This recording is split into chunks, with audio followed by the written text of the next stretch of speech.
ദൈവത്തിൻ്റെ അത്യുന്നതമായ പരിശുദ്ധമായ നാമത്തിന് മഹത്വമുണ്ടാകട്ടെ. വളരെ അതിപ്രധാനപ്പെട്ട ഒരു പഠനം, ഒരു പുതിയ നിയമ പുസ്തകം നാം ഇന്ന് പഠിക്കുവാൻ ആരംഭിക്കുകയാണ്. അപ്പോസ്തലനായ പൗലോസിലൂടെ ദൈവം നൽകിത്തന്ന റോമർക്കുള്ള ലേഖനം, റോമാലേഖനം.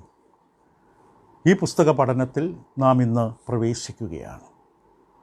ഒരു യാത്ര തുടങ്ങുന്നതിനെ പോലെ ഒരു ഒരുക്കം ആവശ്യമാണ്. നാം ഒരു വലിയ യാത്ര തുടങ്ങുകയാണ്. വളരെ വിസ്മയകരമായൊരു യാത്രയാണിത്. ചിലപ്പോൾ യാത്ര ബുദ്ധിമുട്ടായി തോന്നാം, എങ്കിലും ഇത് വളരെ പ്രാധാന്യമുള്ളൊരു യാത്രയാണ്. നാം യാത്ര ചെയ്യുന്നത് റോമാലേഖനത്തിലൂടെയാണ്. ഒരു യാത്ര ആരംഭിക്കുന്നതിന് മുമ്പ് ഒരുക്കങ്ങൾ എപ്പോഴും ആവശ്യമാണ്. ആ ഒരുക്കങ്ങൾ നമ്മളെ യാത്രയ്ക്ക് സജ്ജമാക്കാനാണ്. ഈ പറയുന്ന ആമുഖം ഒരു യാത്ര ആരംഭിക്കുന്നു റോമാലേഖനത്തിലൂടെ. റോമാലേഖനം മൊത്തം ബൈബിളിൻ്റെ ഭ്രമണ കേന്ദ്രം, ബൈബിളിലെ സകല വിഷയങ്ങളും ചുറ്റിത്തിരിയുന്ന പ്രധാന വിഷയം, അതാണ് റോമാലേഖനം. റോമാലേഖന തിരുവെഴുത്തുകളുടെ പ്രധാന പ്രമേയം റോമാലേഖനം 1:16-17 എന്താണ് റോമർ 1:16-17? സുവിശേഷത്തെക്കുറിച്ച് എനിക്ക് ലജ്ജയില്ല. വിശ്വസിക്കുന്ന ഏവനും, ആദ്യം യഹൂദനും പിന്നെ യവനനും, അത് രക്ഷയ്ക്കായി ദൈവശക്തിയാകുന്നുവല്ലോ. അതിൽ ദൈവത്തിൻ്റെ നീതി വിശ്വാസം ഹേതുവായും വിശ്വാസത്തിനായിക്കൊണ്ടും വെളിപ്പെടുന്നു. നീതിമാൻ വിശ്വാസത്താൽ ജീവിക്കും എന്ന് എഴുതിയിരിക്കുന്നു. ഇപ്പോൾ തിരുവെഴുത്തിൻ്റെ സുപ്രധാന പ്രമേയം റോമാലേഖനം 1:16-17 അതുകൊണ്ടാണ് പറഞ്ഞത് തിരുവെഴുത്തിൻ്റെ ഭ്രമണ കേന്ദ്രമാണ് റോമാലേഖനം. അപ്പം റോമാലേഖനം വളരെ യുക്തിശാസ്ത്ര സംബന്ധമായൊരു പുസ്തകമാണ്. വളരെ ന്യായമായ യുക്തി സംബന്ധ ശാസ്ത്രമാണ്. യുക്തി ഭദ്രമായൊരു വിഷയമാണ് റോമാലേഖനം അവതരിപ്പിക്കുന്നത്.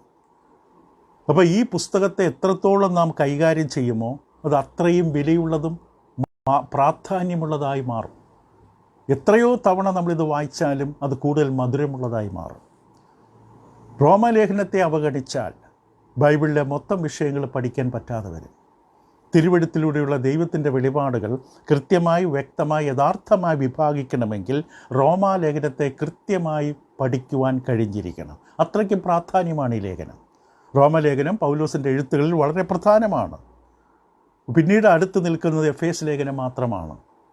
അപ്പോൾ ഈ പുസ്തകത്തിൻ്റെ അറിയുകയും പുസ്തകത്തിൽ പറയുന്ന ഉള്ളടക്കൽ വിശ്വസിക്കുകയും ചെയ്യുന്നൊരു മനുഷ്യന് ക്രിസ്തീയ വിശ്വാസത്തിൻ്റെ അടിസ്ഥാന ഭദ്രത ഉണ്ടാകും, ഉറപ്പുണ്ടാകും. ഇങ്ങനെ പറയപ്പെടുന്നുണ്ട്, റോമാലേഖനം പഠിക്കുന്ന മനുഷ്യൻ ദൈവം അവനെ പിടികൂടിയിരിക്കുകയാണ്. കാരണം റോമാലേഖനത്തിലൂടെ അതിൻ്റെ സന്ദേശങ്ങൾ ഒരു വ്യക്തിയെ മുഴുവനായി, അവൻ്റെ ഹൃദയം, പ്രാണൻ, മനസ്സ്, ശക്തി മുഴുവനായി ക്രിസ്തുവിന് വേണ്ടി നേടും. അപ്പോൾ അത്രമാത്രം പ്രാധാന്യമുള്ള റോമാലേഖനം.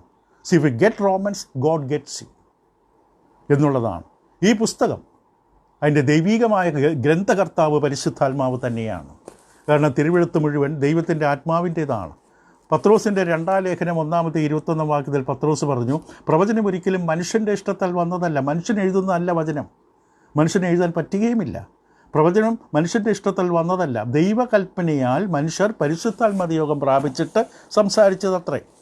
അത് പൗലോസ് അപ്പോസ്തലൻ കൊരിന്ത്യർ ലേഖനത്തിൻ്റെ 1-ാം അധ്യായം അതിൻ്റെ 1-ാം ലേഖനത്തിൻ്റെ 2-ാം അധ്യായത്തിൻ്റെ 4, 10, 13 വാക്യങ്ങളിൽ പൗലോസ് അപ്പോസ്തലൻ പറഞ്ഞു, നിങ്ങളുടെ വിശ്വാസത്തിന് മനുഷ്യൻ്റെ ജ്ഞാനമല്ല ദൈവത്തിൻ്റെ ശക്തി തന്നെ ആധാരമായിരിക്കേണ്ടതിന് എൻ്റെ വചനവും എൻ്റെ പ്രസംഗവും ജ്ഞാനത്തിൻ്റെ വശീകരണ വാക്കുകളല്ല. 10-ാം വാക്യത്തിൽ പിന്നെ എന്താണ്? നമുക്കോ ദൈവം തന്നെ ആത്മാവിനാൽ വെളിപ്പെടുത്തിയിരിക്കുന്നു. ആത്മാവ് സകലത്തെയും ദൈവത്തിൻ്റെ ആഴങ്ങളെയും ആരായുന്നു. അതിൻ്റെ 13-ാം വാക്യം. അത് ഞങ്ങൾ മാനുഷിക ജ്ഞാനം ഉപദേശിക്കുന്ന വചനങ്ങളാലല്ല, ആത്മാവ് ഉപദേശിക്കുന്ന വചനങ്ങളാൽ തന്നെ പ്രസ്താവിച്ചുകൊണ്ട് ആത്മീകന്മാർക്ക് ആത്മീയമായി തെളിയിക്കുന്നു. അപ്പോൾ ദൈവം പരിശുദ്ധാത്മാവിലൂടെ അപ്പോസ്തലനായ പൗലോസിലൂടെ ഇത് വെളിപ്പെടുത്തിയായിരുന്നു. അത് വ്യക്തമായി പറഞ്ഞു. ഇതിൻ്റെ മാനുഷിക എഴുത്തുകാരൻ പൗലോസാണ്. ദൈവാത്മാവ് വെളിപ്പെടുത്തി പൗലോസിന്. പക്ഷേ യഥാർത്ഥ ഗ്രന്ഥകർത്താവ് പരിശുദ്ധാത്മാവാണ്. പരിശുദ്ധാത്മാവിലൂടെ പൗലോസിന് കിട്ടിയ ഈ ദൈവിക സത്യങ്ങൾ പൗലോസ് ഒരു എഴുത്തുകാരനെ കൊണ്ട് എഴുതിപ്പിച്ചു. അതായത് തനിക്ക് കാഴ്ചയുടെ കുറവുണ്ടാകാം, എഴുതാനുള്ള ബുദ്ധിമുട്ടുണ്ടാകാം. 16-ാം അധ്യായത്തിൻ്റെ റോമലേഖനം 16:22 പറയുന്ന പോലെ ഈ ലേഖനം എഴുതിയ തെർത്തോസ് എന്ന ഞാൻ, ഈ ലേഖനം എഴുതിയ തെർത്തോസ് എന്ന ഞാൻ. അപ്പോൾ തെർത്തോസ് എന്ന ശാസ്ത്രിയെ കൊണ്ടാണ് പൗലോസ് പറഞ്ഞു കൊടുത്ത് എഴുതിപ്പിച്ചത്. കൂടാതെ ഈ കത്ത് റോമിലെ സഭയിൽ എത്തിച്ചത് ഫേബ എന്ന സഹോദരിയാണ്. റോമർ 16:1 നമ്മുടെ സഹോദരിയും കെങ്ക്രയ സഭയിലെ ശുശ്രൂഷക്കാരിത്തിയുമായ ഫേബയെ. കാരണം ഫേബ വരികയാണ് റോമിലേക്ക് ഈ കത്തുമായി. നിങ്ങൾ വിശുദ്ധന്മാർക്ക് യോഗ്യമാവണ്ണം കർത്താവിൻ്റെ നാമത്തിൽ കൈക്കൊണ്ട് അവൾക്ക് നിങ്ങളുടെ സഹായം വേണ്ടുന്ന ഏത് കാര്യത്തിലും സഹായിക്കേണ്ടതിന് ഞാൻ നിങ്ങളെ പരിമേൽപ്പിക്കുന്നു. അവളും പലർക്കും വിശേഷാൽ എനിക്കും സഹായം ചെയ്തിരിക്കുന്നു. അപ്പോൾ ഫേബ വഴിയാണ് ഈ കത്ത് കൊടുത്തു വിട്ടത്. അത് വളരെ വ്യക്തമാണ്. അന്നത്തെ കാലത്ത് ഇന്നുള്ളതുപോലെ തപാൽ സർവീസുകളില്ല. പല തപാൽ സർവീസുകൾ ഇന്നത്തെ പോലെ വിപുലമായ രീതിയിലുണ്ടായിരുന്നില്ല. ഗവൺമെൻറ്റിൻ്റെ ഔദ്യോഗിക കാര്യങ്ങൾക്ക് നടത്തുവാൻ അഞ്ചൽക്കാർ അല്ലെങ്കിൽ ഓടി എഴുത്തുകൾ കൊണ്ടും കൈമാറ്റം ചെയ്യുന്ന ആൾക്കാരുണ്ടായിരിക്കും. പക്ഷേ സാധാരണ മനുഷ്യരെ സംബന്ധിച്ച് അവിടെ പരിചയക്കാരോ ബന്ധുക്കളോ എവിടേക്കാണോ കത്ത് കൊടുത്തു വിടേണ്ടത് അവിടേക്ക് യാത്ര ചെയ്തിട്ടുണ്ടെങ്കിൽ അവിടെ കയ്യിൽ കൊടുത്തു വിടുകയാണ് പതിവ്. അപ്പോൾ ഈ കത്ത് റോമാലേഖനം ആർക്ക് എഴുതപ്പെട്ടതാണ്? അത് വ്യക്തമായി റോമാലേഖനത്തിൻ്റെ 1-ാം അധ്യായത്തിൻ്റെ 3-ാം വാക്യത്തിൽ കൃത്യമായിട്ട് പറയുന്നുണ്ട്. പൗലോസ് റോമയിൽ ദൈവത്തിന് പ്രിയരും വിളിക്കപ്പെട്ട വിശുദ്ധന്മാരുമായ എല്ലാവർക്കും എഴുതുന്നത്. റോമിലുള്ള വിശുദ്ധന്മാരുമായി ദൈവത്തിന് പ്രിയരും വിളിക്കപ്പെട്ട വിശുദ്ധന്മാരുമായി എല്ലാവർക്കും എഴുതുന്നത്. അത് വളരെ വ്യക്തമായി തന്നെ ഇത് ആർക്കാണ് ഈ കത്ത് എഴുതിയിരിക്കുന്നത്? റോമിൽ താമസിക്കുന്ന വിശ്വാസികൾക്ക് വേണ്ടി.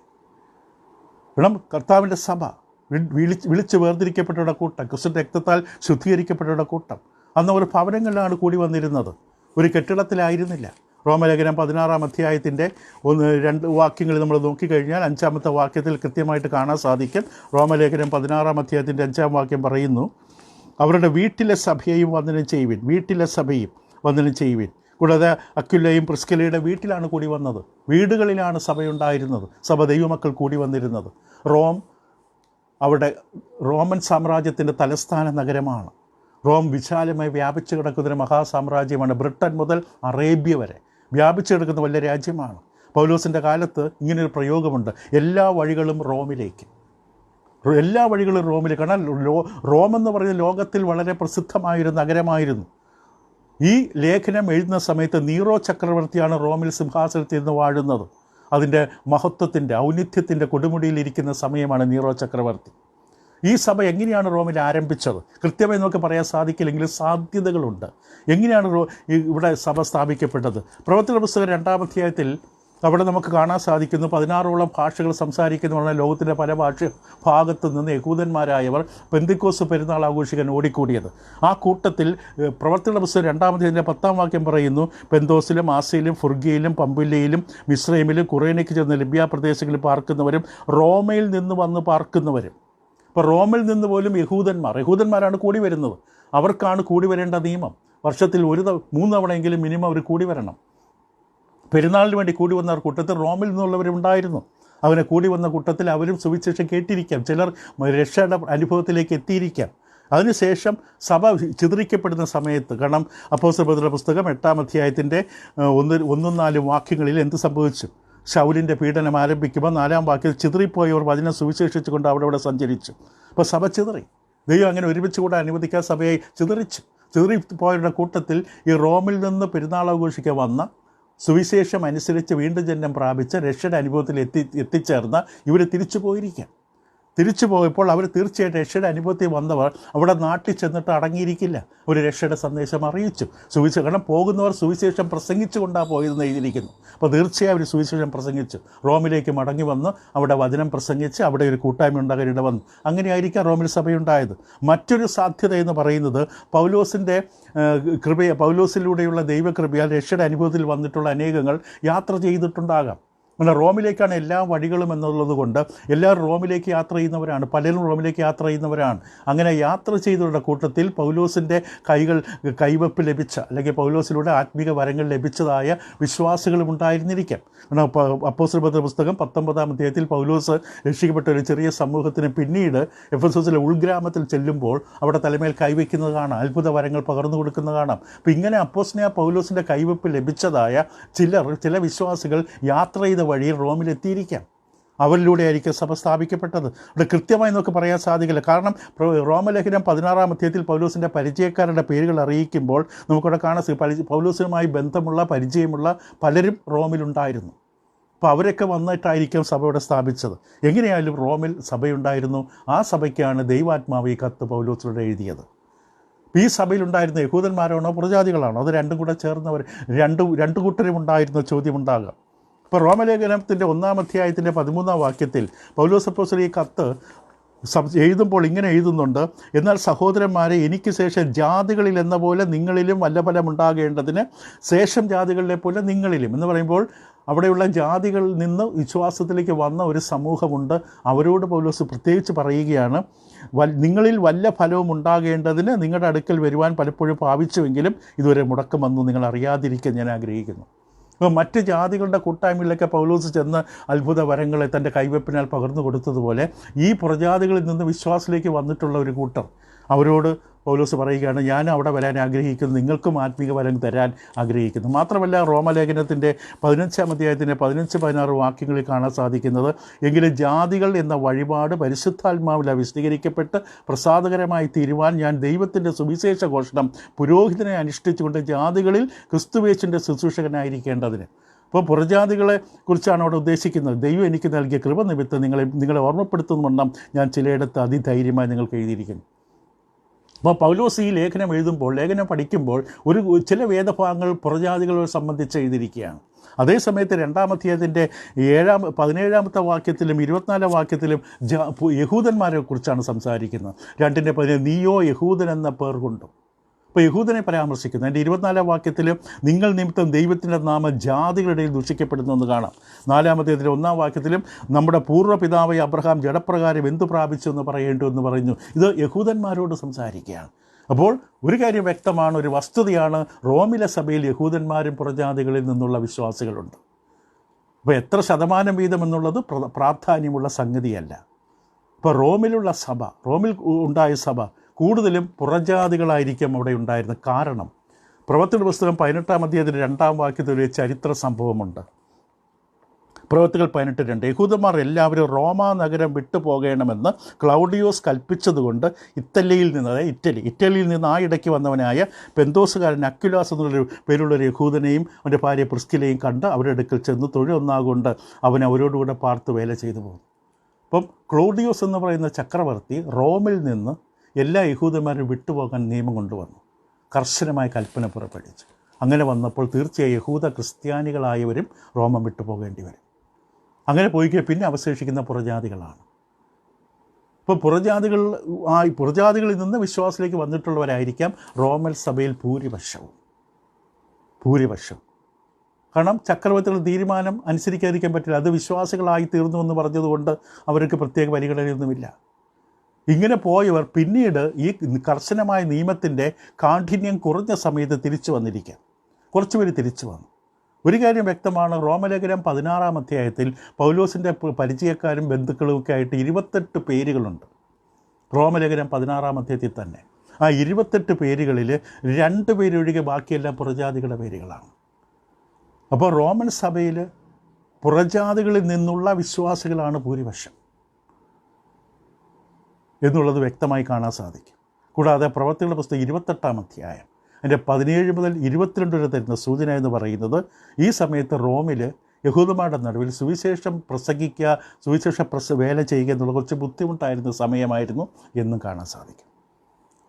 ഇപ്പോൾ പൗലോസ് അപ്പോസ്തലൻ ഈ ലേഖനം എഴുതുന്നത് എവിടെ നിന്നാണ്? കൊരിന്തിൽ നിന്നാണ് ഈ ലേഖനം എഴുതുന്നത്. AD 57-58 കാലഘട്ടത്തിൽ. റോമലേഖനം 15-ാം അധ്യായത്തിൻ്റെ 25 മുതൽ 28 നമ്മൾ വായിക്കുമ്പോൾ അതിൻ്റെ തെളിവുകൾ നമുക്ക് കാണാൻ സാധിക്കും.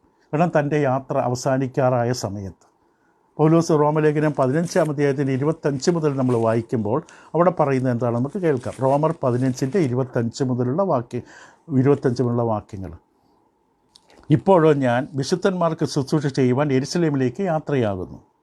യെരുശലേമിലെ വിശുദ്ധന്മാരിൽ ദരിദ്രരായവർക്ക് ഏതാനും ധർമ്മോപകാരം ചെയ്യുവാൻ മക്കദോനിയിലും അക്കായിലും ഉള്ളവർക്ക് ഇഷ്ടം തോന്നി. അവർക്ക് ഇഷ്ടം തോന്നിയെന്ന് മാത്രമല്ല, അതവർക്ക് കടവുമാകുന്നു. ജാതികൾ അവരുടെ ആത്മീയ നന്മകളിൽ കൂട്ടാളികളായെങ്കിൽ ഐഹിക നന്മകളിൽ അവർക്ക് ശുശ്രൂഷ ചെയ്യാൻ കടംപ്പെട്ടിരിക്കുന്നുവല്ലോ. ഞാനിത് നിവർത്തിച്ചിട്ട് ഈ ഫലം അവർക്ക് ഏൽപ്പിച്ച് ബോധ്യം വരുത്തിയ ശേഷം നിങ്ങളുടെ വഴിയായി സ്പാനയിലേക്ക് പോകും. ഞാൻ നിങ്ങളുടെ അടുക്കൽ വരുമ്പോൾ ക്രിസ്തുവിൻ്റെ അനുഗ്രഹ പൂർത്തിയോടെ വരുമെന്ന് ഞാൻ അറിയുന്നു. അപ്പോൾ താൻ സ്പാനയിലേക്ക് പോകാൻ പദ്ധതി ഒരുക്കിയിരിക്കുകയാണ്. തൻ്റെ അവസാനത്തെ യാത്രയോടുള്ള ബന്ധപ്പെട്ടാണ്. ആ പോകുന്ന വഴിക്ക് ഞാൻ നിങ്ങളുടെ അടുക്കൽ വരുമെന്ന് പറയുന്നു. അപ്പോൾ തൻ്റെ യാത്രാ വിവരണങ്ങൾ വ്യക്തമാണ്. താൻ കൊരിന്തിൽ നിന്നാണ് ഈ കത്ത് എഴുതിയത് എന്നുള്ളതിൻ്റെ തെളിവെന്താണ്? കാരണം 16-ാം അധ്യായത്തിൻ്റെ 1-ാം വാക്യം നമ്മൾ നേരത്തെ കണ്ടു. ഈ കത്ത് റോമിൽ എത്തിച്ചത് ഫേബയാണ്. ഫേബ എവിടുത്തെ ശുശ്രൂഷക്കാരിത്തിയാണ്? കെങ്ക്രയ സഭ. കെങ്ക്രയ സഭ എന്ന് പറഞ്ഞാൽ കൊരിന്തിലെ ഒരു തുറമുഖ പട്ടണമാണ്. 1 കൊരിന്ത്യർ 1-ന്റെ 14-ാം വാക്യം നമ്മൾ നോക്കുമ്പോൾ നമുക്കത് കാണാൻ സാധിക്കും. 1 കൊരിന്ത്യർ 1-ാം അധ്യായത്തിൻ്റെ 14-ാം വാക്യത്തിൽ ഇങ്ങനെ കാണാം. അപ്പോൾ അവിടെ കെങ്ക്രയ പട്ടണത്തിലെ ശുശ്രൂഷക്കാരിത്തിയാണ് ഫേബ. ആ പട്ടണം, കെങ്ക്രയ പട്ടണം, കൊരിന്തിലുള്ള പട്ടണമാണ്, തുറമുഖ പട്ടണം. മാത്രമല്ല പിന്നെ പേര് ഗായോസ് ഉള്ളതാണ്. ഗായോസിൻ്റെ ഒരു പേര് കാണാം റോമർ 16:23.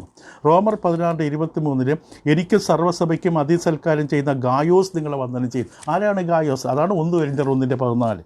1 കൊരിന്ത്യർ 1:14 എൻ്റെ നാമത്തിൽ ഞാൻ സ്നാനം കഴിപ്പിച്ചെന്ന് ആരും പറയാതെ വണ്ണം ക്രിസ്പോസിനെയും ഗായോസിനെയും ഒഴികെ. അത് കൊരിന്ത് സഭയിലെ വ്യക്തിയാണ്. ആ വ്യക്തിയാണ് ഗായോസ്. ആ വ്യക്തി ഇപ്പോൾ റോമൻ സഭയിലുണ്ട്. ആ വ്യക്തിയെക്കുറിച്ച് കാണാൻ സാധിക്കും. അപ്പോൾ കൊരിന്തിൽ ഉള്ള ഗായോസിനെ പരാമർശിക്കുന്നു. കൂടാതെ പ്രവൃത്തികൾ 19:22, 2 തിമോഥെയോസ് 4:20 എരസ്താസ് എന്ന് പറയുന്ന മനുഷ്യനെ കാണാം. ആ മനുഷ്യനും കൊരിന്തിലുള്ള മനുഷ്യനാണ്. അപ്പോൾ പൗലോസ് കൊരിന്തിൽ വെച്ചാണ് ഈ കത്ത് എഴുതിയെന്നുള്ളത് ഈ കാര്യങ്ങൾ സൂചിപ്പിക്കുന്നത്. ഈ കത്ത് ഇതൊരു കത്താണ്. ഇതൊരു കത്തിൻ്റെ കൂട്ടത്തിൽ ഉൾപ്പെടുന്ന ഒരു ഇതാണ്. അതേ സമയത്ത് ഈ കത്ത് വളരെ സമ്പന്നമായ ഒരു ലേഖനം കൂടിയാണ്. ഒരു പ്രത്യേക വിഷയത്തെ കൈകാര്യം ചെയ്ത ലേഖനമാണ്. എന്തുകൊണ്ടാണ് പൗലോസിൻ്റെ എഴുത്തുകളിൽ ഇത് ആദ്യമായി പ്രതിഷ്ഠിക്കപ്പെട്ടത്? ഇതാണോ ആദ്യം എഴുതിയത്? ഒരിക്കലുമല്ല. പൗലോസ് ഈ കത്ത് എഴുതുന്നതിന് മുമ്പ് തെസ്സലോനിക്കർക്ക് എഴുതിയ 2 ലേഖനങ്ങൾ, 1 തെസ്സലോനിക്കർ, 2 തെസ്സലോനിക്കർ, 1 കൊരിന്ത്യർ, 2 കൊരിന്ത്യർ, ഗലാത്യ ലേഖനം, ഇതെല്ലാം എഴുതിയതിന് ശേഷം 6ാമത് എഴുതിയ കത്താണ് റോമാലേഖനം. അപ്പോൾ ഈ റോമലേഖനം 6ാമത് എഴുതിയ കത്തായിട്ടും എന്തുകൊണ്ടാണ് ബൈബിളിൽ പ്രവർത്തിയുള്ള പുസ്തകത്തിന് ശേഷം ഉടൻ തന്നെ റോമാലേഖനത്തെ പ്രതിഷ്ഠിച്ചിരിക്കുന്നത്? അത് എൻ്റെ നീളം കൊണ്ടല്ല. കാരണം 1 കൊരിന്ത്യർ 16-ാം അധ്യായത്തിലും റോമാലേഖനത്തിലെ പോലെ 16 അധ്യായങ്ങളുണ്ട്. അപ്പോൾ അതല്ലേ അപ്പോൾ ആദ്യം പ്രതിഷ്ഠിക്കേണ്ടത്. അതിൻ്റെ നീളം, അതിൻ്റെ ദൈർഘ്യമല്ല മാനദണ്ഡം. എല്ലാ വേദശാസ്ത്ര പണ്ഡിതന്മാരും പൊതുവെ വിശ്വസിക്കുന്ന ഒരു കാര്യമെന്ന് പറയുന്നത് പൗലോസിൻ്റെ എഴുത്തുകളിൽ മികച്ച രചന എന്ന് പറയുന്നത് റോമാലേഖനമാണ്. കാരണം തൻ്റെ മനസ്സും ആത്മീകമായ കഴിവുകളെല്ലാം അതിൻ്റെ ഔന്നിത്യത്തിൽ കൊടുമുടിയിൽ നിൽക്കുന്ന സമയം ദൈവാത്മാവിൻ്റെ നിയന്ത്രണത്താൽ ഈ വിഷയം, റോമാലേഖനത്തിലെ വിഷയം പൗലോസിലൂടെ ദൈവം നൽകുകയാണ്. കാരണം മനുഷ്യൻ്റെ പ്രായം വളരെ പ്രാധാന്യമാണ്. പൗലോസ് റോമാലേഖനം എഴുതുമ്പോൾ തൻ്റെ ആത്മീകമായ എല്ലാ ഔന്നിത്യത്തിലും വളരെ തീഷ്ണതയിൽ നിൽക്കുന്നൊരു കാലമാണ്. ആ കാലത്തിലാണ് റോമാലേഖനം കൈകാര്യം ചെയ്ത വിഷയം പൗലോസിന് നൽകപ്പെട്ടത്. യുക്തിസഹജമായി ചിന്തിച്ചാൽ പോലും പ്രവർത്തിയുടെ പുസ്തകത്തിന് ശേഷം വരേണ്ടത് റോമാലേഖനം തന്നെയാണ്. കാരണം പ്രവർത്തിയുടെ പുസ്തകത്തിൽ രക്ഷയുടെ മാനദണ്ഡങ്ങൾ, നിബന്ധനകൾ, കണ്ടീഷൻസ് പറയും. പ്രവർത്തിയുടെ പുസ്തകം സുവിശേഷം കേൾക്കണം, സുവിശേഷത്തിൽ വിശ്വസിക്കണം, അഥവാ കർത്താവ് യേശുവിനെ ദൈവത്തിനായിട്ട് വിശ്വസിക്കണം, പാപങ്ങളെക്കുറിച്ച് മാനസാന്തരപ്പെടണം, ക്രിസ്തുവിലുള്ള വിശ്വാസം അധരം കൊണ്ട് ഏറ്റുപറയണം, ക്രിസ്തുവിൻ്റെ മരണമടക്കം ഉയർപ്പെട്ട് ചേരുവാൻ സ്നാനമേൽക്കണം എന്ന് പ്രവർത്തിയുടെ പുസ്തകത്തിലെ എല്ലാ പരിവർത്തന സംഭവങ്ങളും അവതരിപ്പിക്കും. പക്ഷെ റോമലേഖനത്തിൽ എന്തുകൊണ്ടാണ് രക്ഷ ആവശ്യമായിരിക്കുന്നത്? രക്ഷയുടെ വഴികൾ പ്രവർത്തന പുസ്തകം പറയും. പക്ഷേ എന്തുകൊണ്ടാണ് രക്ഷ ആവശ്യമായിരിക്കുന്നത്? അത് റോമലേഖനത്തിലാണ് പറയുന്നത്. അപ്പോൾ റോമലേഖനം പ്രത്യേകമായിട്ട് നമ്മൾ ചെയ്യേണ്ട, അതായത് രക്ഷയ്ക്ക് വേണ്ടി ചെയ്യേണ്ട കാര്യത്തെക്കുറിച്ച് പറയുന്നതിനേക്കാൾ ഉപരി എങ്ങനെ, എന്തുകൊണ്ട് രക്ഷ ആവശ്യമാണ്, രക്ഷ എന്തുകൊണ്ട് മനുഷ്യന് ആവശ്യമാണ്, മനുഷ്യൻ്റെ അവസ്ഥ എന്താണ് എന്ന് കാണിച്ചിരുന്ന പുസ്തകമാണ് റോമാലേഖനം. ഇതിനെക്കുറിച്ച് കൂടുതലായിട്ട് നമുക്ക് തുടർന്നുള്ള ദിവസങ്ങളിൽ പഠിക്കാം. സാങ്കേതികമായ തകരാറുകളുണ്ടാകും, അത് നമ്മുടെ നിയന്ത്രണത്തിലല്ല, നെറ്റ്വർക്കിൻ്റെ പ്രശ്നങ്ങളുണ്ടാകും. എന്നാലും നമ്മൾ ക്ഷമയോടെ സമർപ്പിക്കപ്പെട്ടവരായി ഈ പുസ്തക പഠനത്തിനായി നമ്മെ ഏൽപ്പിച്ചു കൊടുക്കുക. ഇപ്പോൾ റോമാലേഖനം വായിക്കാൻ തുടങ്ങുക. എത്രത്തോളം നാം വായിച്ച് പരിചയപ്പെടുമോ അത്രയും നമ്മുടെ അവതരണങ്ങൾ വ്യക്തമാകും. ഇപ്പോൾ റോമാലേഖനം പൗലോസിൻ്റെ മികച്ച രചന, ദൈവാത്മാവ് നൽകിയ, ദൈവാത്മാവിയുടെ പൗലോസിലൂടെ എഴുതപ്പെട്ട ഏറ്റവും മികച്ച പുസ്തകം. ബൈബിളിലെ മൊത്തം പ്രമേയത്തെ അവതരിപ്പിക്കുന്ന പുസ്തകം. എൻ്റെ നീതിമാൻ വിശ്വാസത്താൽ ജീവിക്കും. നീതീകരണം, മനുഷ്യരെ ദൈവം പുനഃസ്ഥാപിക്കുന്ന നീതീകരണം, അതിനെ പ്രതിപാദിക്കുന്ന വിഷയം. എന്തുകൊണ്ട് മനുഷ്യന് നീതീകരണം ആവശ്യമാണ്, ആരിലാണ് സംഭവിക്കുന്നത്, ഇതെല്ലാം വളരെ വ്യക്തമായി പഠിപ്പിക്കുന്ന പുസ്തകമാണ് റോമാലേഖനം. ദൈവം നിങ്ങളെ അനുഗ്രഹിക്കട്ടെ, സഹായിക്കട്ടെ. ഈ പുസ്തക പഠനം ഇതൊരു യാത്രയാണ്. നാമും യാത്ര ചെയ്യണം. നമ്മുടെ ജീവിതത്തിൽ ഒരു യാത്ര സംഭവിക്കണം. ഈ പുസ്തകത്തിലൂടെ പോകുമ്പോൾ ഇവരെ മാറിയത് നോക്കുകയല്ല, നാം കൂടെ സഞ്ചരിക്കണം. അപ്പോഴാണ് ഈ പുസ്തകം അനുഗ്രഹമായി മാറുന്നത്. ദൈവം നിങ്ങളെ സഹായിക്കും.